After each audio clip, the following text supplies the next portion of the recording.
दोस्तों नमस्कार, एक बार आपका फिर स्वागत है। आज के वीडियो का विषय है आधुनिक भारत। आधुनिक भारत से ऐसे सवालों को लेकर उपस्थित है जो आपके परीक्षा के दृष्टिकोण से काफ़ी महत्वपूर्ण है। चलिए शुरू करते हैं, लेकिन इससे पहले दोस्तों अपने चैनल को सब्सक्राइब नहीं किया है तो सब्सक्राइब कर ले, वीडियो को लाइक ज़रूर करें और अपने दोस्तों के साथ शेयर ज़रूर करें। चलिए आगे बढ़ते हैं। पहला सवाल है, अमृत बाजार पत्रिका, बहुत महत्वपूर्ण सवाल है। अमृत बाजार पत्रिका के संपादक कौन है? तो उत्तर हो जाएगा शिशिर कुमार घोष। अमृत बाजार पत्रिका के संपादक है शिशिर कुमार घोष। चलिए आगे बढ़ते हैं, इसका एक्सप्लेनेशन देख लेते हैं। अमृत बाजार पत्रिका की स्थापना शिशिर कुमार घोष ने 1868 ईस्वी में कलकत्ता में की थी। प्रारंभ में यह बंगाली भाषा में प्रकाशित होती थी। बाद में देसी भाषा प्रेस अधिनियम से बचने के लिए यह रातों रात अंग्रेजी भाषा में रूपांतरित हो गई। अमृत बाजार पत्रिका पहले बंगाली में निकलती थी, लेकिन बाद में वो अंग्रेजी में निकलने लगी। अंग्रेजी में निकलने का कारण था कि अंग्रेजी कानून से बचना। आगे बढ़ते हैं। निम्नलिखित में से किसने सोम प्रकाश नामक समाचार पत्र शुरू किया था? उत्तर हो जाएगा ईश्वर चंद्र विद्यासागर। ईश्वर चंद्र विद्यासागर ने सोम प्रकाश नामक अखबार शुरू किया था। इसका एक्सप्लेनेशन देख लेते हैं। बांग्ला साप्ताहिक सोम प्रकाश समाचार पत्र का प्रकाशन ईश्वर चंद्र विद्यासागर ने प्रारंभ किया था। इस समाचार पत्र में नील आंदोलन के किसानों के हितों का समर्थन किया गया था। चलिए आगे बढ़ते हैं। अगला क्वेश्चन है, भारतीयों द्वारा अंग्रेजी भाषा में प्रकाशित प्रथम समाचार पत्र कौन था? तो उत्तर हो जाएगा हिंदू पेट्रियाट। याद रखिएगा, हिंदू पेट्रियाट भारतीयों द्वारा अंग्रेजी भाषा में प्रकाशित प्रथम समाचार पत्र था। देखिए, इसका प्रकाशन वर्ष 1853 है।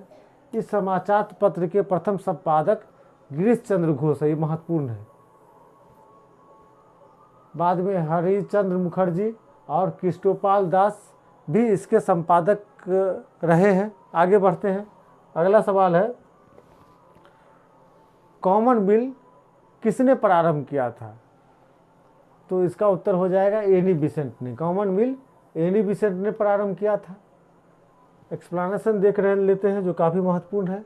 देखिए, न्यू इंडिया और कॉमन बिल का प्रकाशन एनी बिसेंट द्वारा किया गया था।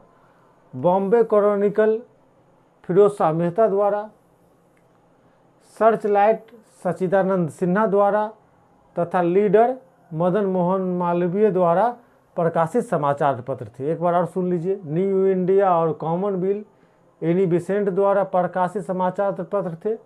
बॉम्बे क्रॉनिकल फिरोज शाह मेहता द्वारा, सर्च लाइट सच्चिदानंद सिन्हा द्वारा, लीडर मदन मोहन मालवीय द्वारा प्रकाशित समाचार पत्र थे। आगे बढ़ते हैं। 28 अप्रैल 1916 ईस्वी को स्थापित इंडियन होम रूल लीग के प्रथम अध्यक्ष कौन थे? प्रथम अध्यक्ष कौन थे? तो उत्तर हो जाएगा जोसेफ बैप्टिस्टा। जोसेफ बैप्टिस्टा अध्यक्ष थे। होम रूल लीग के प्रथम अध्यक्ष जोसेफ बैप्टिस्टा थे। 28 अप्रैल 1916 को लोकमान्य बाल गंगाधर तिलक ने अपनी इंडियन होम रूल लीग की स्थापना की। जोसेफ बैप्टिस्टा अध्यक्ष, एनसी केलकर सचिव, जीएस खोड़पड़े, बीएस मुंजे, आरपी करिंदकर आदि समिति के सदस्य थे। नेक्स्ट, शुद्धि आंदोलन निम्नलिखित संगठनों में से किसका समर्थन प्राप्त था? तो दोस्तों, शुद्धि आंदोलन जो है आर्य समाज द्वारा शुरू किया गया था। याद रखिएगा, आर्य समाज की स्थापना दयानंद सरस्वती ने 1875 में की थी। शुद्धि आंदोलन का सूत्रपात आर्य समाज ने किया था। आगे बढ़ते हैं। आर्थिक निष्कासन के सिद्धांत का प्रतिपादन किसने किया था? काफ़ी महत्वपूर्ण सवाल है। आर्थिक निष्कासन के सिद्धांत का प्रतिपादन किसने किया था? उत्तर हो जाएगा दादा भाई नेरोजी। ड्रेन ऑफ वेल्थ सिद्धांत का प्रतिपादन दादा भाई नेहरूजी ने किया था। आप जानते हैं दादा भाई नौरोजी जो दूसरा कांग्रेस अधिवेशन हुआ था उसके भी अध्यक्ष रहे थे, बाद में भी अध्यक्ष बने थे। आगे बढ़ते हैं। निम्नलिखित में से कौन आधुनिक भारत का पिता कहलाता है? आधुनिक भारत का पिता कहलाता है। उत्तर हो जाएगा राजा राम मोहन राय। आधुनिक भारत का पिता राजा राम मोहन राय को कहा जाता है। इसका एक्सप्लेनेशन देख लेते हैं। देखिए, हिंदू धर्म में पहला सुधार आंदोलन ब्रह्म समाज था जिसकी स्थापना राजा राम मोहन राय ने की थी, इसलिए इन्हें आधुनिक भारत का पिता कहा जाता है। इसलिए इन्हें आधुनिक भारत का पिता कहा जाता है, याद रखिएगा। नेक्स्ट, पूना में 1905 में सर्वेंट्स ऑफ इंडिया सोसाइटी की स्थापना किसने की थी?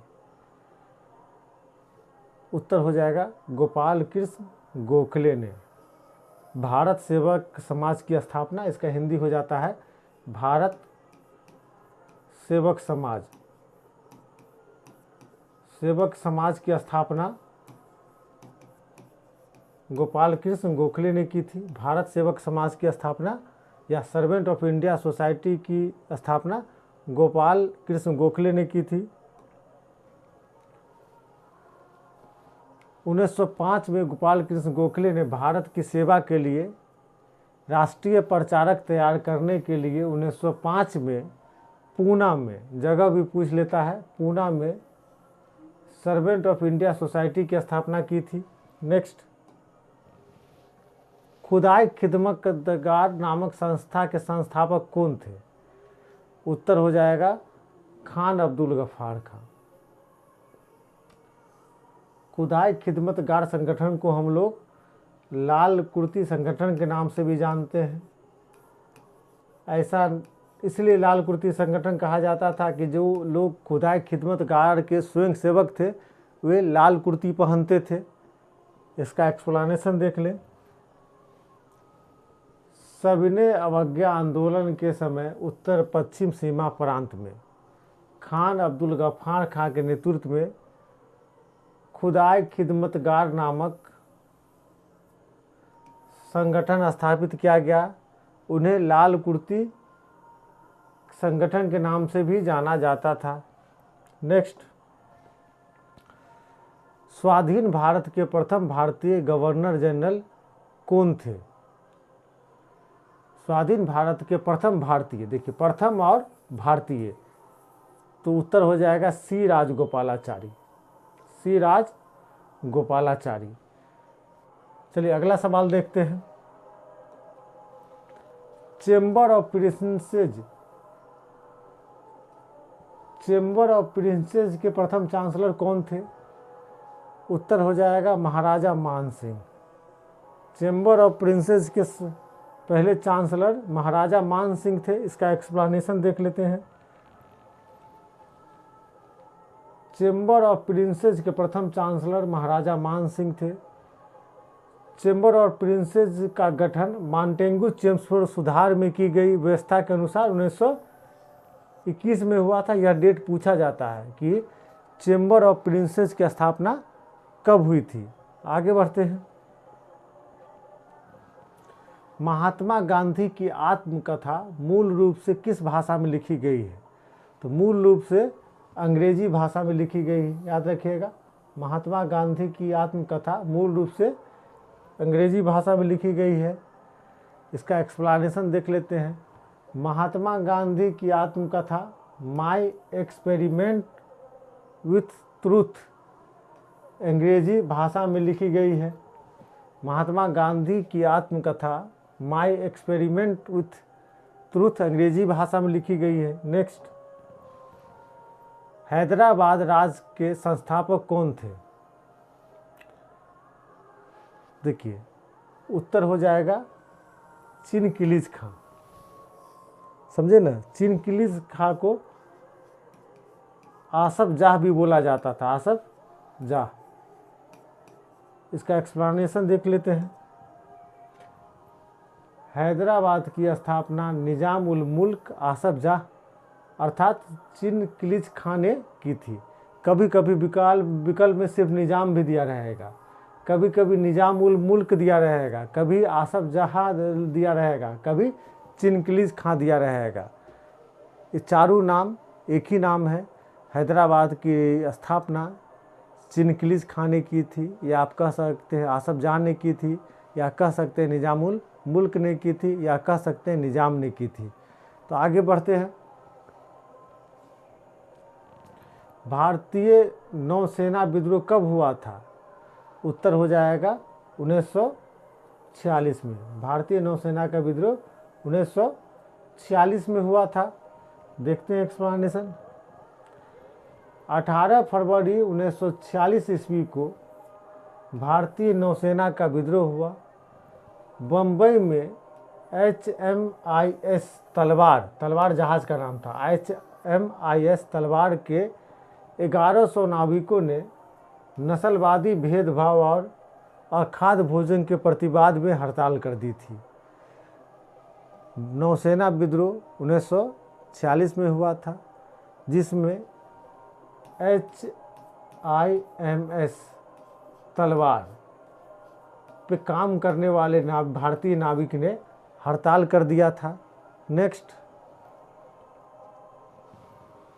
निम्नलिखित में से किसने भारत में स्थानीय स्वशासन के विकास, बहुत बार पूछा गया, स्थानीय स्वशासन के विकास में सर्वाधिक योगदान दिया था?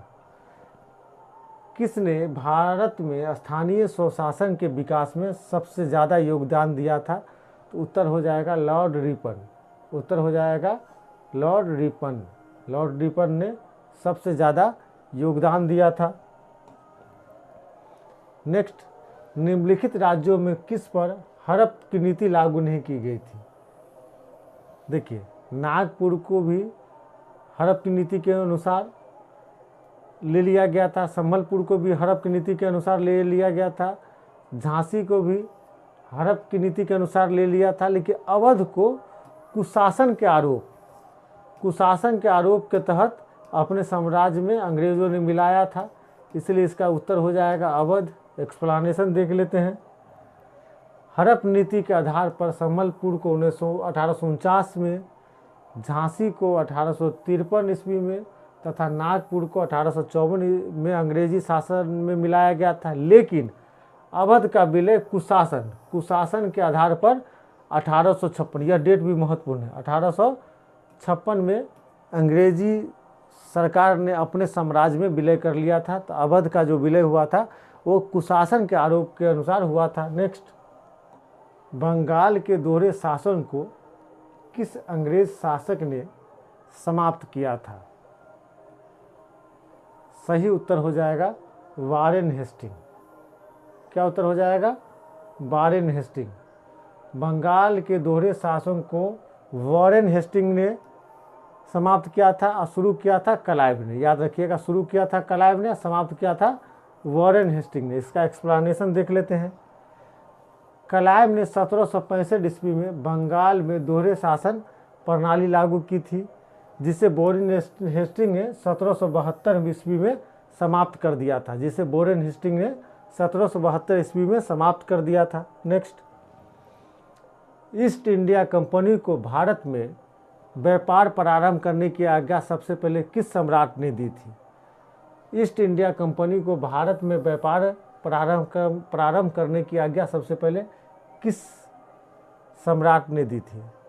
तो उत्तर हो जाएगा जहांगीर ने दी थी। दोस्तों, व्यापार के लिए कैप्टन हॉकिंस भारत आया था। कैप्टन हॉकिंस आया था अकबर से मिलने, लेकिन अकबर की मृत्यु 1605 में हो गई थी और कैप्टन हॉकिंस पहुंचा था 1608 में।